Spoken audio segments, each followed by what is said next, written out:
আপনি চিন্তা করবেন না, কারণ ফাইন্না মাআল উসরি ইসরা, indeed with every hardship there is is. প্রত্যেক কষ্টের পরেই আনন্দ আছে না নাই? প্রত্যেক দুঃখের পরেই সুখ দিয়েছে কে? এই যে পরীক্ষার জন্য তোমরা যারা অনেক কষ্ট করে পড়াশোনা করো, তারপর ফলাফল যদি ভালো হয়, আনন্দ আছে না নাই? যারা চাকরি করেন, সারা মাস কষ্ট করার পরে মাস শেষে যখন বেতনটা আসে, সুখ আছে না নাই? জিলহজ মাসের জরুরি একটা আমল হচ্ছে জিলহজ মাসের 9 তারিখ ফজর থেকে 13 তারিখ আসর পর্যন্ত প্রতি ফরজ নামাজের পরে একবার তাকবীরে তাশরিক পাঠ করা। এটা মহিলা যারা আছেন তারা চুপে চুপে পাঠ করবেন এবং পুরুষ যারা আছেন তারা উচ্চস্বরে পাঠ করবেন। এটা প্রত্যেক মুসলমানের জন্য পাঠ করা ওয়াজিব। এই তাকবীরটা হচ্ছে তাকবীরে তাশরিক, সবারই জানা থাকে। তারপরে আমি বলে দিচ্ছি, আল্লাহু আকবার, আল্লাহু আকবার, লা ইলাহা ইল্লাল্লাহু, আল্লাহু আকবার, আল্লাহু আকবার, ওয়ালিল্লাহিল হামদ।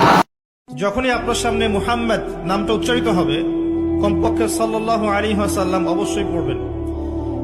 একবার দরুদ শরীফ পড়লে 10টা নেকি হয়, 10টা গুনাহ মাফ হয়ে যায়। আল্লাহ পাক 10 বার আপনার প্রতি রহম করবেন, আপনার মর্যাদা আল্লাহ পাক 10 গুণ বাড়িয়ে দিবেন। বলেন সুবহানাল্লাহ।